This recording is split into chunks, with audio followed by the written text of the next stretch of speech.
Contribution du Parti communiste ivoirien. C'est-à-dire que se passerait-il en Côte d'Ivoire s'il n'y a pas eu ce coup d'État? Bien qu'au départ, c'est une affaire de mutinerie. Mais la guerre civile planait à l'horizon. Et nous, je ne peux pas dire chacun de nous était prêt à prendre les armes.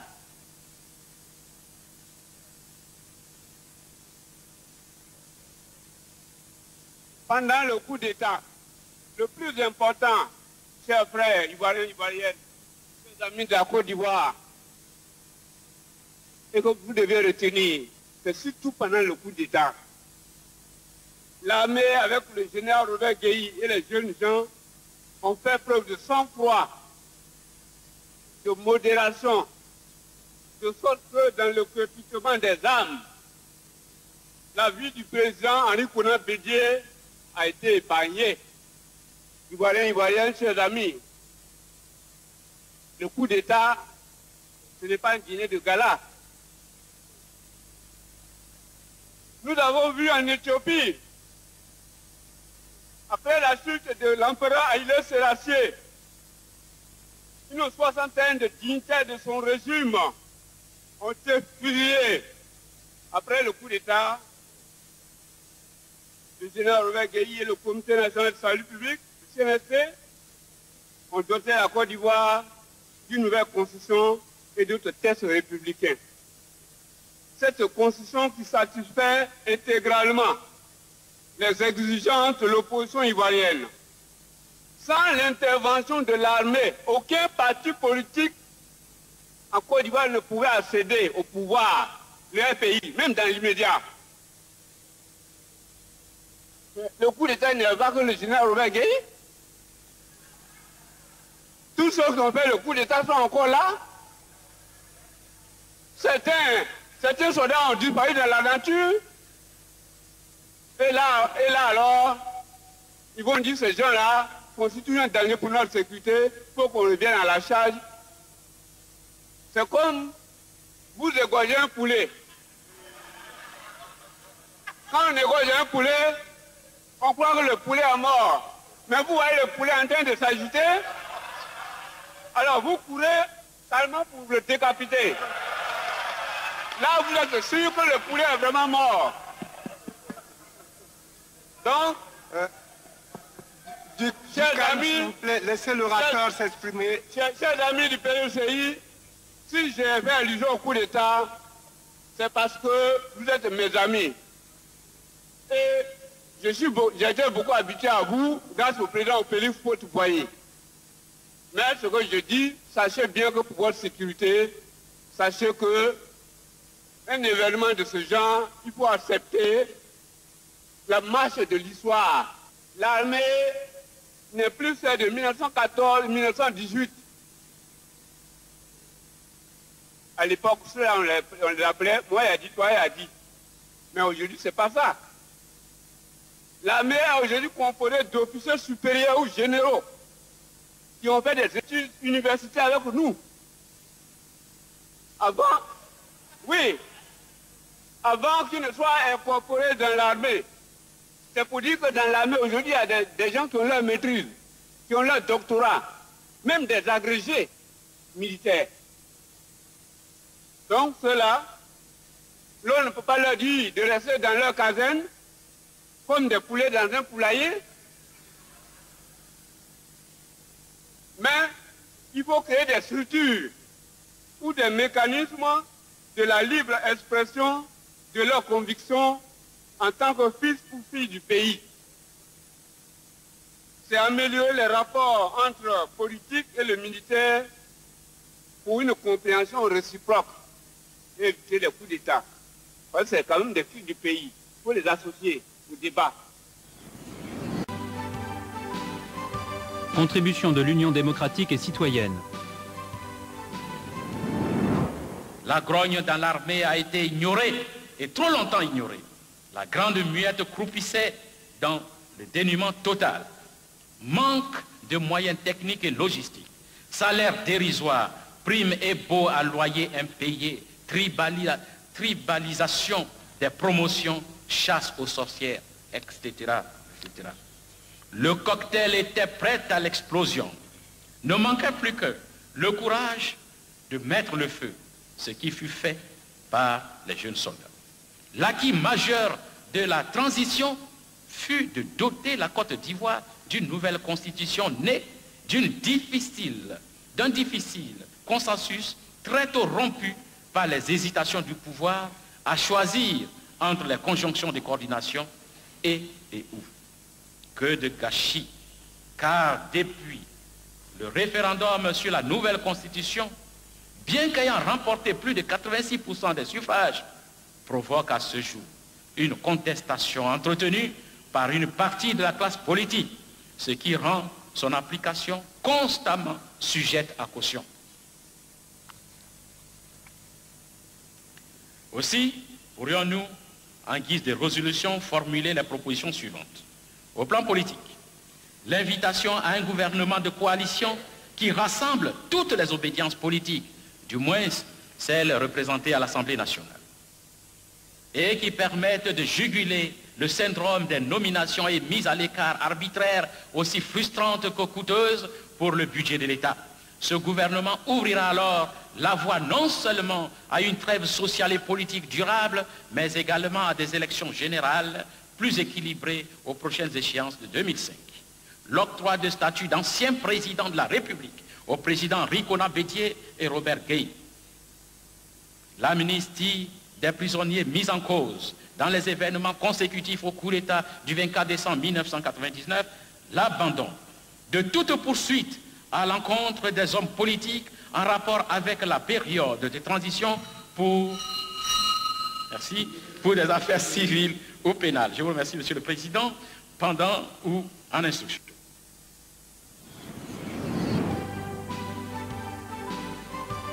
Contribution du RDR.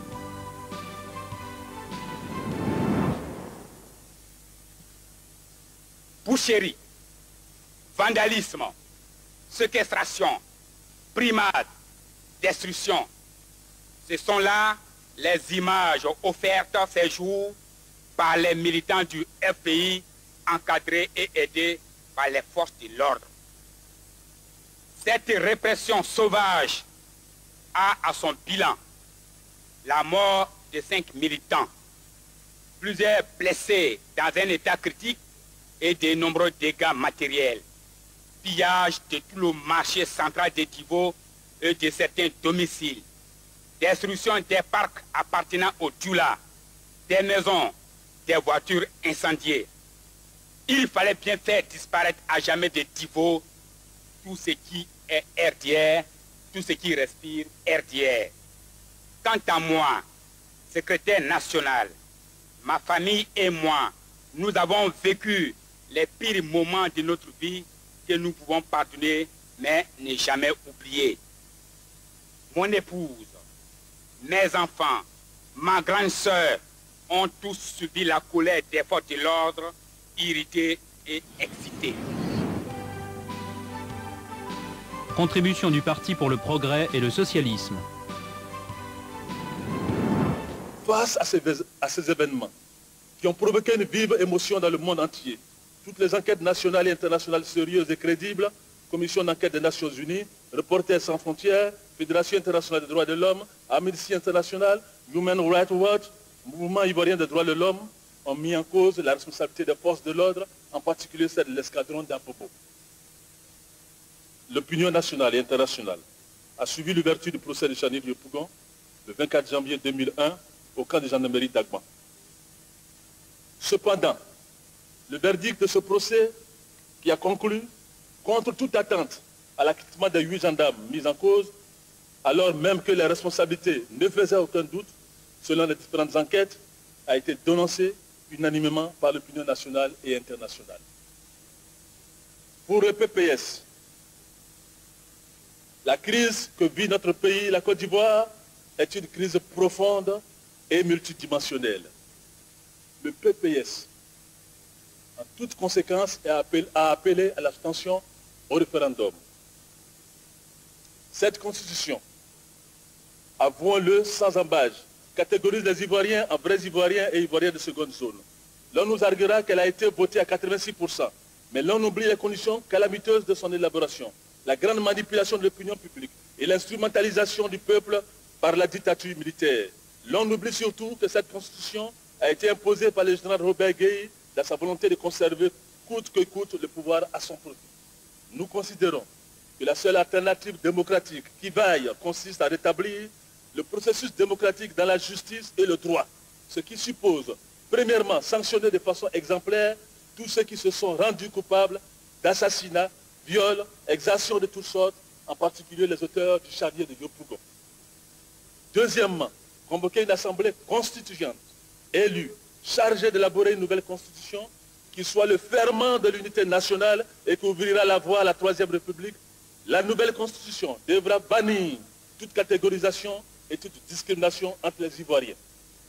Elle réaffirmera l'égalité des Ivoiriens, du nord au sud, d'est en ouest, de père ou et de mère, en droit et en devoir. La période qui séparera l'élaboration, puis l'adoption de la nouvelle constitution par l'Assemblée constituante, élue des prochaines élections générales de 2005, sera considérée comme une période de transition avec la mise en place d'un gouvernement d'union nationale de transition dirigé par l'actuel président de la République. Mesdames et messieurs, telle nous semble être la responsabilité historique qui incombe au peuple ivoirien à cette étape cruciale de son histoire. Je vous remercie. Contribution des députés FPI. Les événements tragiques d'octobre à décembre 2000 et de janvier 2001 à l'issue des élections générales ne constituent pas un phénomène nouveau et isolé dans l'histoire de la Côte d'Ivoire. Si le contexte, le moment de leur production et leurs motivations divergent, leur dénominateur commun demeure cependant la conservation ou la conquête du pouvoir d'État. Les forces communes dans le Guébi à Gagnoa attendent toujours les mêmes crissons colons, découverts de charniers. Le charnier de Yopougon fait état de 57 morts, dont 17 seulement ont été identifiés. Les dérapages du 24 au 26 octobre 2000 n'ont pas fait que 57 morts. On dénombre au total 303 morts. Et les 246 dont on ne veut jamais parler. Toutes ces pertes en vies humaines résultent du sursaut national pour la démocratie, mais aussi des manifestations violentes des militants du RDR armés de couteaux, de gourdins, de haches, de machettes et d'armes à feu pour la candidature d'Alassane Ouattara. Un mort est égal à un mort. Que justice soit rendue alors pour tous les 303 morts et non exclusivement pour les 57 morts qui résulteraient d'un montage grossier appelé habituellement le charnier de Yopougon.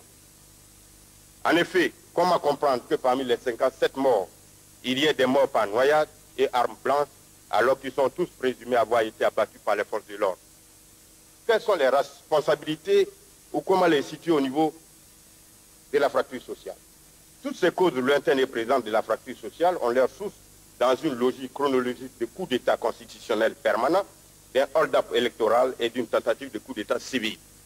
Le refus du PDCI-RDA de la démocratie et son corollaire de modification diarrhéique ou intempestive de la Constitution de 1960, article 11, et finalement les 2/3 du dispositif légal, la mauvaise gouvernance, les scandales financiers en termes de milliards, emprisonnement des leaders politiques, syndicaux et des journalistes, le tribalisme et le népotisme ont conduit à cette fragilisation sociale.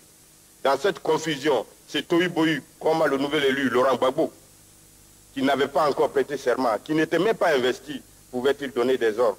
Et comment peut-il être rendu responsable des morts du prétendu charnier de Yopougon?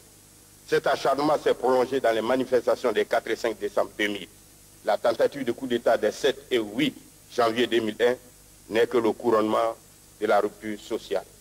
Quelles sont les recommandations et les conclusions que le groupe parlementaire par ma voix peut faire? Premièrement, la base sur laquelle doit s'opérer la réconciliation nationale, le repère ou la boussole qui doit nous conduire à l'acceptation mutuelle, à la vérité, à la repentance et au pardon, est la Constitution du 1er août 2000. Elle a été adoptée par référendum et tous les partis politiques et leurs leaders ont appelé à voter oui, avec une majorité confortable de plus de 86%. Contribution du Rassemblement des sociodémocrates.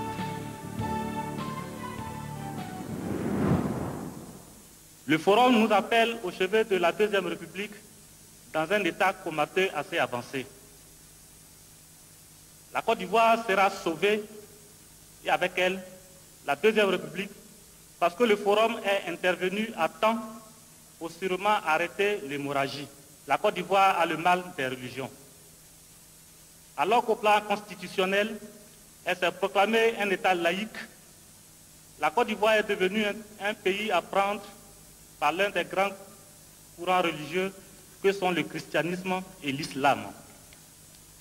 Du coup, elle se trouve être au confluent de l'islam en provenance du nord qui tente une percée spectaculaire dans le sud de la Côte d'Ivoire et du christianisme durement établi, enraciné dans le sud parce que laissé en héritage par le colonisateur. Les leaders musulmans s'étant aperçus qu'ils constituaient aussi une force et ayant fait une lecture de la non-neutralité de l'État, revendiquent les mêmes privilèges accordés au christianisme afin de poursuivre efficacement leur politique d'islamisation de la Côte d'Ivoire. Quoi de plus normal? Aujourd'hui, ce sont les musulmans qui affichent leur ferme intention. Demain, d'autres sectes et religions suivront la ligne tracée par les musulmans. Il ne faudrait pas que les religions soient au centre des calculs politiciens parce que mobilisatrices de force et de masse. Il faut favoriser en la matière une politique des radios et télévisions privées au service des croyances et des spiritualités. Ayant tellement grossi le cœur, nos frères et sœurs du Nord se trompent de combat. Quelques frères du Nord, heureusement minoritaires, prennent fait et cause de l'attitude méprisante des populations étrangères, Mali, Burkina Faso, Niger, accueillies à travers des propos frustrants et provocateurs. Nous voulons comprendre que nos frères et sœurs du Nord veuillent jouer la carte de la solidarité basée sur l'appartenance à un même espace ethnico-religieux avec ces populations étrangères citées plus haut.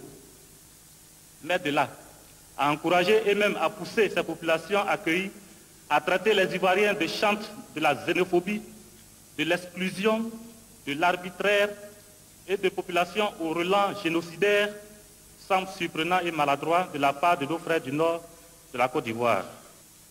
Chers parents du Nord, le RSD vous demande de vous rallier à nouveau à vos frères du Sud, à vos frères du Centre, à vos frères de l'Est, à vos frères de l'Ouest, pour consolider les avancées démocratiques qui pourront permettre à chaque fils, à chaque fille d'être aux commandes de la Côte d'Ivoire le jour où Dieu le décidera à travers le peuple. De nos combats attendent les fils et les filles de Côte d'Ivoire. Ils ont pour nom la lutte contre la pauvreté, la lutte contre l'insécurité, la lutte contre la maladie, la lutte contre l'alphabétisme au regard de nouvelles technologies, l'industrialisation de la Côte d'Ivoire. Il se pourrait que le politique ne nous réussisse pas. Alors, mettons notre énergie à explorer d'autres voies porteuses, cette fois de réussite et de stabilité. Pardonnons-nous dans la vérité, repentons-nous dans la vérité, unissons-nous et évitons de détruire ce que Dieu a créé, la Côte d'Ivoire. Que Dieu bénisse la Côte d'Ivoire. Je vous remercie.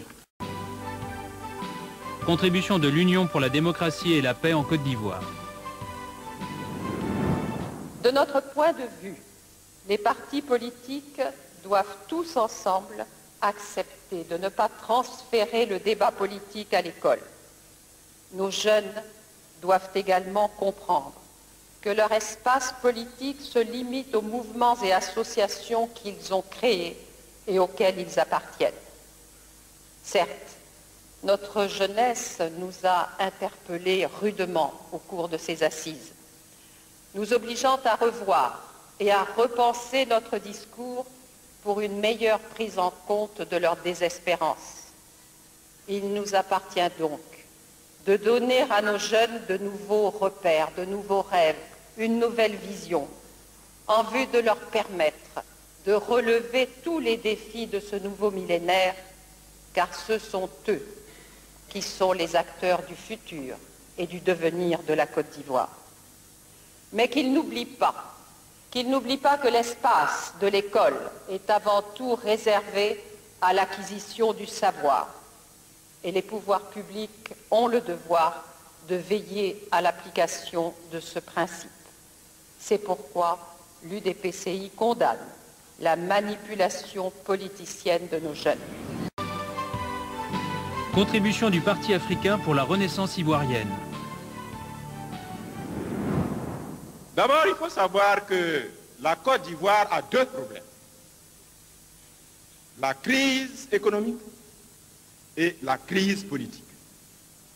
Et tant que ces deux problèmes ne sont pas correctement résolus, nous allons parler et parler et parler, mais nous n'aurons pas le bout du tunnel.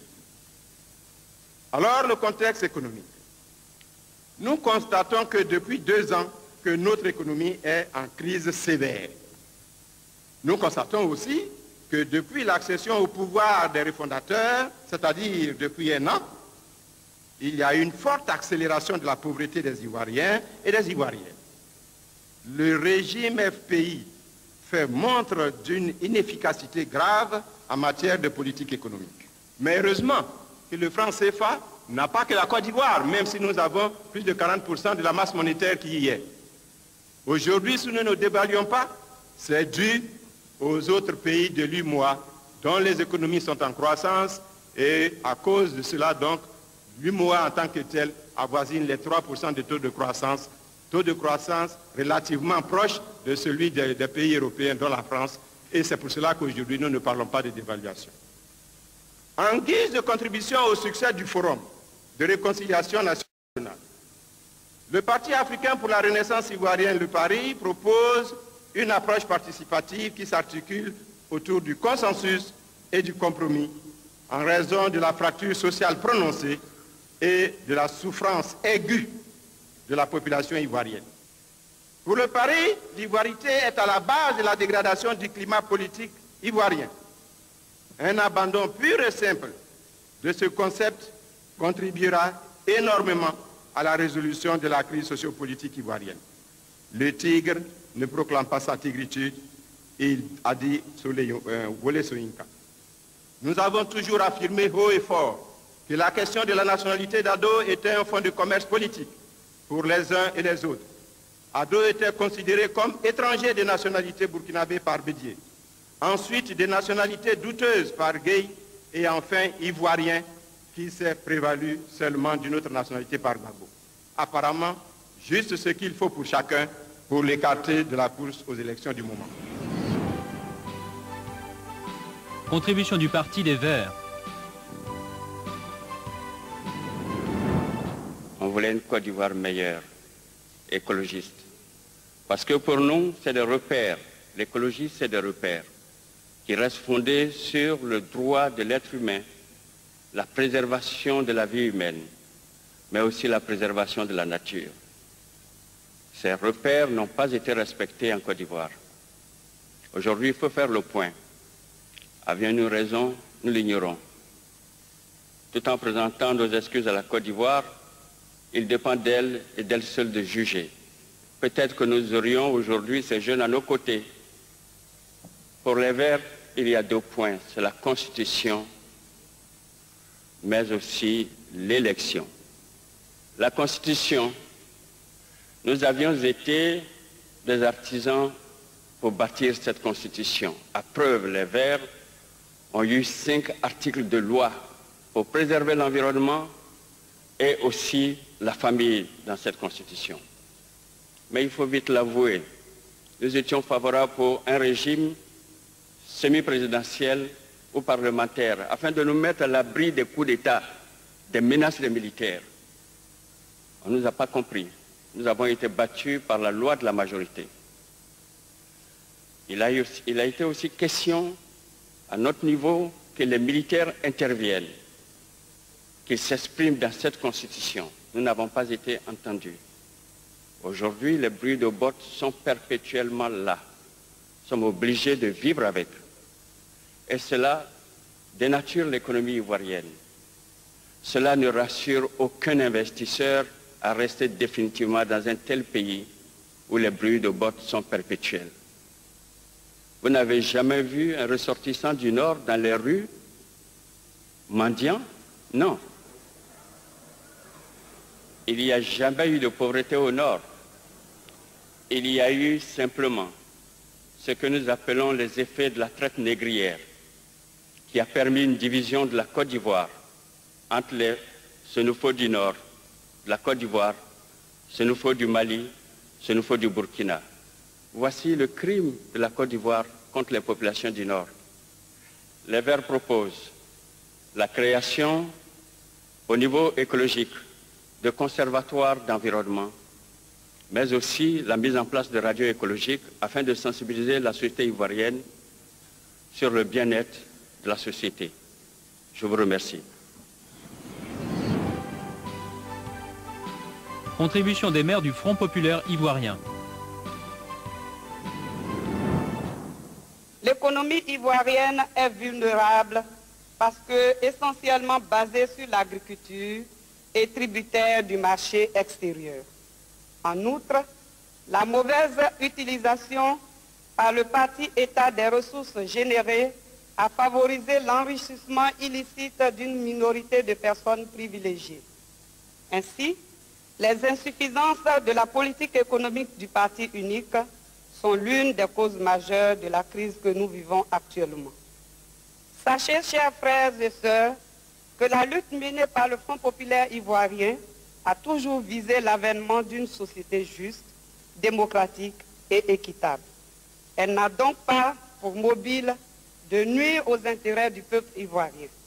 C'est pourquoi nous exprimons nos sincères regrets pour tous nos actes qui ont involontairement causé des préjudices à nos concitoyens.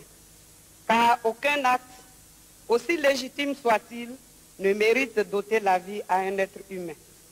Les maires FPI proposent la poursuite et le renforcement de la démocratisation de la vie politique, l'éveil de la conscience d'appartenance des Ivoiriens à une nation plutôt qu'à une ethnie par la réinstauration de l'éducation civique à l'école, la lutte contre le népotisme, le tribalisme sous toutes leurs formes, le renforcement de l'unité nationale par la mise en confiance de chaque citoyen. Au plan économique, nous suggérons la mise en application très rapide de la politique de décentralisation à ses divers niveaux, régions, départements, communes, afin de responsabiliser et impliquer davantage les bénéficiaires du développement qui seront alors concepteurs et acteurs de leur propre bien-être, l'encouragement des promoteurs nationaux à l'esprit d'entreprise par leur encadrement, l'assouplissement des procédures de financement des activités des PME, la réorientation de la politique agricole par le développement des cultures autres que le café, le coton et le cacao, la création d'industries de transformation de produits locaux.